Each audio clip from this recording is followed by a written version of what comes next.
മതം മാറ്റുന്നു എന്ന്. നാളൊരു ചേച്ചി ഫേസ്ബുക്കിൽ യൂട്യൂബിലൂടെ ഒക്കെ വന്നിട്ടൊരു ചേച്ചി ഇതേപോലെ പറഞ്ഞത്, പെന്തക്കോസ് ഉപദേശിമാരെ നമ്മുടെ വീട്ടിൽ കയറ്റരുതെന്ന്. എന്താ, അവർ 500 രൂപയും കഞ്ഞിയും പയറും കൊടുത്ത് ഞങ്ങളുടെ ആളുകളെയൊക്കെ മതം മാറ്റുന്നു എന്നാണ് ചേച്ചി പറഞ്ഞത്. ചേച്ചിയുടെ ആളുകൾ വല്ലതും ശബ്ദപരിധി കേൾക്കുന്നുണ്ടെങ്കിൽ ഞാനൊരു എളുപ്പ വഴി പറഞ്ഞു തരാം. ഞങ്ങൾ 500 രൂപയും കഞ്ഞിയും പയറും കൊടുത്ത് ആരെങ്കിലും മാറ്റുന്നു എന്ന് നിങ്ങൾക്ക് ആക്ഷേപം ഉണ്ടെങ്കിൽ നിങ്ങളൊരു 1000 രൂപയും ചിക്കൻ ഫ്രൈയും കൊടുത്ത് അവരെ തിരിച്ചു കൊണ്ടുപോയാൽ മതി. വളരെ സിമ്പിളാണ്. കഞ്ഞിക്കും പയറിനും ആരെങ്കിലും ഇങ്ങോട്ട് വന്നെങ്കിൽ കോഴിക്കാല് കാണിച്ച് അവർ തിരിച്ചു വന്നോളും. വേറെ അടിയും വഴക്കൊന്നും ഉണ്ടാക്കേണ്ട കാര്യമില്ല. ഇനി വേണമെങ്കിൽ ഞാനൊരു ഓഫർ തരാം. ഇവിടെ ഒരു പന്തലുണ്ട്, ഇവിടെ കുറേ പ്രാർത്ഥിക്കുന്ന ആളുകൾ ഇരിപ്പുണ്ട്.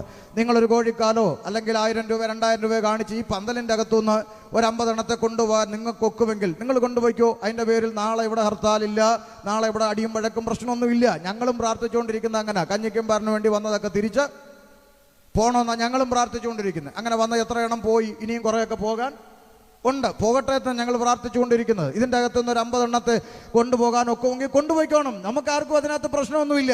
പക്ഷേ അത് കഴിയുമ്പോൾ ഒരു ന്യൂനപക്ഷം ഈ പന്തലിൻ്റെ അകത്ത് ശേഷിക്കും. അതെനിക്ക് ഉറപ്പാണ്. ഒരു ന്യൂനപക്ഷം ഇതിൻ്റെ അകത്ത് ശേഷിക്കും. ആ ന്യൂനപക്ഷത്തിൻ്റെ കഴുത്തിൽ കത്തിവെച്ചിട്ട് യേശുക്രിസ്തുവിനെ തള്ളി പറയാൻ പറഞ്ഞാൽ അറുത്തിടുന്ന കഴുത്ത് നിലത്ത് കിടന്ന് 2 മിനിറ്റ് പ്രസംഗിക്കും.